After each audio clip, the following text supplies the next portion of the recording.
toppings first. I always choose the classic pearl. Part 1. What is boba and how to order? Introduction, the soul of Taiwan. Hello everyone and a huge welcome back to the Mi2 English Club. I'm your host, Emily, and I'm so excited to be here with you today as we turn English learning into a delicious, fun-filled adventure. And I'm Paul. I am absolutely thrilled to be here as well. Honestly, Emily, I have to confess, I am incredibly thirsty right now. It's such a sweltering, humid day here in Taiwan, and I am desperately craving something specific. Oh, Paul, I think I know exactly what you're looking for. You're talking about the undisputed, world-famous champion of Taiwanese drinks, bubble tea. Exactly. It is truly the soul of Taiwan. But I've noticed something interesting when I chat with my friends back in the United States.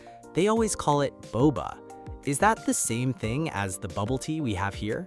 That is such a fantastic question. It's a very common point of confusion. In the US, especially on the West Coast, boba is definitely the go-to term. In other regions or countries, you'll hear bubble tea, pearl milk tea, or sometimes just milk tea. They are all referring to the same iconic chewy drink, but the name just depends on where you are. I see. That makes so much sense. I always wondered, does the bubble in bubble tea literally mean the pearls look like little bubbles floating in the cup? That's a very logical guess, but actually no. It's a common misconception. The name bubble actually refers to the layer of thick, creamy foam or bubbles that forms at the top of the cup after you vigorously shake the tea with ice. My mind is blown. I've been drinking this for years and never realized the name came from the shaking process.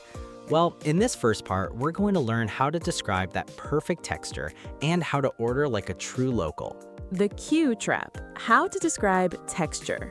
Paul, let's get right to the heart of it. When you finally get that perfect signature pearl in your mouth, how do you describe it to your friends? Honestly, I always want to say it's very Q, but every time I say that, my foreign friends just look at me with these confused blank faces and ask, wait, are you talking about the letter Q? I know exactly that feeling. Q is a uniquely Taiwanese concept, often used to describe that perfect, springy, elastic texture. But in English, we have to use more specific adjectives. The gold standard word here is chewy. Chewy, like something you have to bite down on a few times before you swallow. Spot on. Repeat after me. Chewy. Chewy. That feels like the perfect word to describe the resistance of a good pearl.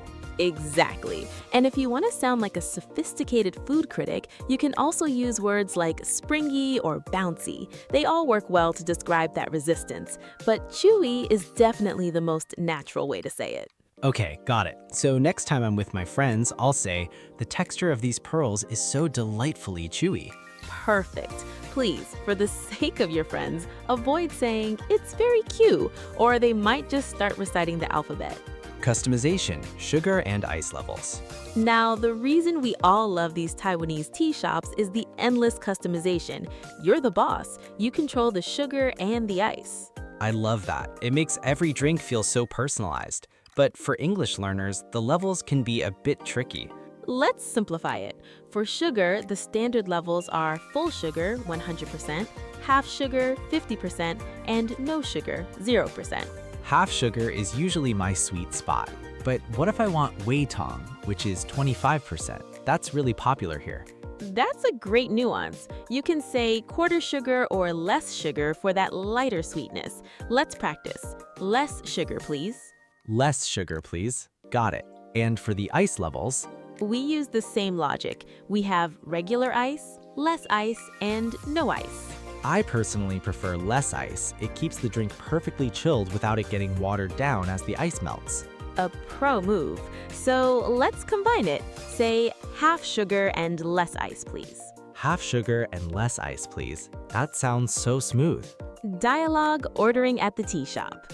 Let's put this into action. Imagine I'm the super friendly shop staff and you're the thirsty customer. Hi there, welcome to the shop. What can I get started for you today? Hello, I'll have a pearl milk tea, please. Excellent choice. And what size would you like? We have medium and large. A large, please. Can't have too much of a good thing. Absolutely. And how about the sugar and ice levels? I'll go with half sugar and less ice, thanks. Perfect. Anything else today? Maybe some extra pudding? Nope, that's all for today. How much will that be? That'll be 60 NT dollars. Here you go. Amazing, Paul. That was natural, clear, and very polite. You really nailed the order. Drink name, size, then sugar and ice. Practice and conclusion. Let's practice some useful phrases. Repeat after Paul. I'd like a bubble tea, please. The pearls are very chewy. Half sugar and no ice, please. What do you recommend? Can I have a large straw? Excellent. A large straw is very important, or you can't eat the pearls. I'm ready to order now, but Emily, what if my friend asks, what are the pearls made of? That's a bit harder to explain, but don't worry. In part 2, we will dive into the ingredients and the secret recipe. Great, let's take a break and come back to learn how it's made. Part 2, how is it made? Ingredients and cooking. The ingredients. What is tapioca? Welcome back. Now we are going into the kitchen. Paul, do you know what pearls are actually made of? I know it is a kind of starch, right? Yes, specifically it is tapioca starch. Repeat after me. Tapioca. Tapioca. It comes from a root vegetable, doesn't it? Exactly. And why are they black or brown? Because of brown sugar. Correct. We mix tapioca starch with water and brown sugar to form small, round balls. It's all natural. Repeat after me. Pearls are made of starch. Pearls are made of starch. The cooking process. Boil, simmer, and soak. Cooking pearls takes a long time. You can't just throw them in water. First, you need to boil the water, right? Yes, boil. After the water is hot, you put the pearls in. Then you have to simmer them. Simmer. What's the difference? Boiling is very hot with many bubbles. Simmering is cooking slowly with a small fire and the lid covered. After they're cooked, we soak them in syrup. This makes the pearls sweet and shiny. Boil, simmer, and soak. Those are the 3 magic steps. The shake and other toppings. Now the pearls are ready. We put tea, milk, and ice into a cup. And then we shake it. Yes, this is why we call it bubble tea. Shaking creates the foam at the top. I also love adding toppings like pudding or grass jelly. It's so cooling. Just remember, Paul, if you add too many toppings, you won't have any space left for the tea. Practice segment and conclusion. Let's wrap up by explaining the process. Repeat after Paul. The pearls are made of tapioca starch. We boil and simmer the pearls for 1 hour. Then we soak them in brown sugar. We shake the tea with ice. It makes the tea frothy and delicious. Excellent work. You are officially a boba expert. I learned so much. I can't wait to order my next drink. To our listeners, what is your favorite go-to order? Tell us in the comments.